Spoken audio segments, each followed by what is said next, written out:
दोस्तों आज हम आपको कहेंगे कि रुपया कैसे छपता है, ये नोटें कैसे, किस तरह से क्या प्रोसेस होती है। तो चलिए जानते हैं अब हम इसके बारे में। ये नोटो छाप कागज़ होता है, वो 100 टन का और फाइबर का बना होता है। इन नोटों में कई जटिल सुरक्षाएं और विशेषताएं जैसे कि वाटरमार्क, अदृश्य शाही, होलोग्राम और माइक्रो प्रिंटिंग जैसी कई प्रामाणिकता दस्तावेजीकरण करते हैं। इन सभी नोटों में एक जैसी चमकदार पट्टी रखी जाती है जिसे सुरक्षा धागा कहा जाता है। बैंक नोट पेपर में तरहीन से रखा जाता है। नोट को प्रकाश के सामने रखते का एक गहरी रंग की पट्टी के रूप में दिखाई देता है।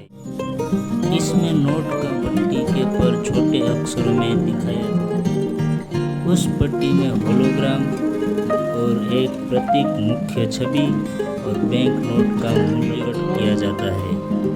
कागज को कई मशीनों से गुजरना पड़ता है। बैंक नोट के कई क्षेत्रों में आप माइक्रो प्रिंटिंग देख सकते हैं, जिसमें गांधी जी का प्रतीक भी दिखाई देता है। गांधी जी का प्रतीक सभी नोटों में होता है और ये वाटरमार्क लगाने के लिए प्रेशर मशीन में डाला जाता है, जिस रोलर में पहले से ही वाटरमार्क डाई हो जाता है। पेपर इन मशीनों से गुजरते वक्त हाई प्रेशर से वो सतह ज़्यादा ठोस हो जाती है और इस तरह पूरे पेपर में वाटरमार्क प्रेस। फिर इन सभी पेपरों का एक मशीन में उसका कटिंग किया जाता है, फिर दूसरे वर्कर के पास चला जाता है और वहाँ पेपर की अच्छी तरह से जांच हो जाती है और वहाँ से उसके बाद आते हैं। उनमें से एक पेपर को रोशनी के सामने उसे चेक किया जाता है, होलोग्राम और पट्टी को। वहाँ से कुछ पेपर अलग लिया जाता है और वहाँ जांच की जाती है कि इनमें कोई खराबी तो नहीं है ना। फिर प्रिंटिंग के लिए उसे दूसरी जगह पर लिया जाता है। प्रिंटिंग के लिए सब मशीन ऑटोमेटिक ही काम करते हैं। तो यहाँ तक तो आपने जाना कि ये पेपर कैसे तैयार होता है। अब यहाँ से देखते हैं प्रिंटिंग कैसे होती है। स्याही प्राबैंगिक स्याही होती है। इसे मशीन में सही तरीके से लगाया जाता है। अलग अलग स्याही को अलग अलग तरीके से इसमें लगाया जाता है। जब सभी स्याही सही तरीके से लग जाए तो फिर इन मशीनों को ऑन कर दिया जाता है, जहाँ ये मशीनों में ऑटोमेटिकली लग जाती है।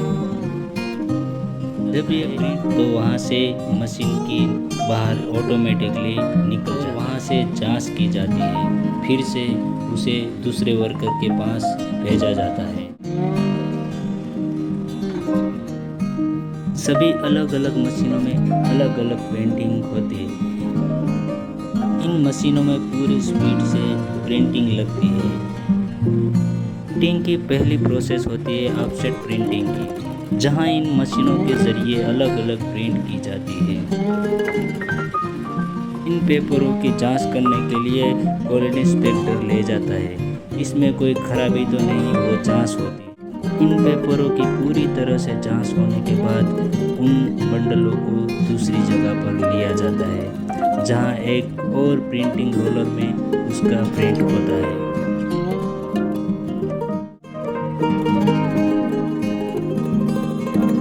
फिर उन रोलरों में सिल्क स्क्रीन प्रिंटिंग होती है। हुई छपाई के विशेष तरीकों से सही मुख्य छवि में उभरी हुई स्याही मोटी हो जाती है। उभरी हुई प्रिंटिंग को महसूस करने के लिए या नाखून से उसे महसूस किया जाता है। पेपर में अच्छी तरीके से प्रिंट हो जाने के बाद उसे दूसरी जगह पर ले जाया जाता है। अब बारी आती है इस पे सीरियल नंबर की। इन मशीनों में सीरियल नंबर लगाया जाता है। सीरियल नंबर रोलर को अच्छी तरीके से वर्कर को साफ करना पड़ता है, कहीं गलत नंबर ना लग जाए, यहाँ दूसरी भी छपाई ना हो जाए। इन मशीनों की सफाई होने इसमें स्याही लगाई जाती है, फिर इन मशीन जाती है, फिर उसके बाद नोट में पूरी प्रिंटिंग हो जाती है, जैसे कि वाटरमार्क, शाही, होलोग्राम और माइक्रो प्रिंटिंग। सब प्रिंट हो जाने के बाद ये हीट दी जाती है जिससे पेपर कड़क हो जाए। अब ये पेपर नोट बन गई है। अब इसकी दूसरे मशीन में कटिंग होने के बाद उसका बंडल बनाया जाता है। वो भी काम मशीनों जरिए किया जाता है। उसकी गिनती होती है और ऑटोमेटिकली मशीन में बंडल बनाए जाते हैं। ये बंडल तैयार हो जाने के बाद उसे एक प्लास्टिक की बैग में पैक किया जाता है, फिर एक बॉक्स में भर दिया जाता है, फिर उसको बैंकों में पहुंचाया जाता है। यहाँ बैंक वाले एटीएम में डालें और आपकी ज़रूरत के हिसाब से आप वहाँ से निकालें। दोस्तों, इंडियन करेंसी का वीडियो अभी तक इंटरनेट पे उपलब्ध नहीं है, इसलिए मुझे यूरो का उदाहरण के तौर पर वीडियो दिखाना पड़ा। सभी नोटों छापने की प्रोसेस सेम ही है, थोड़ा सा डिफरेंस है। दोस्तों, इस वीडियो को सब्सक्राइब कीजिए।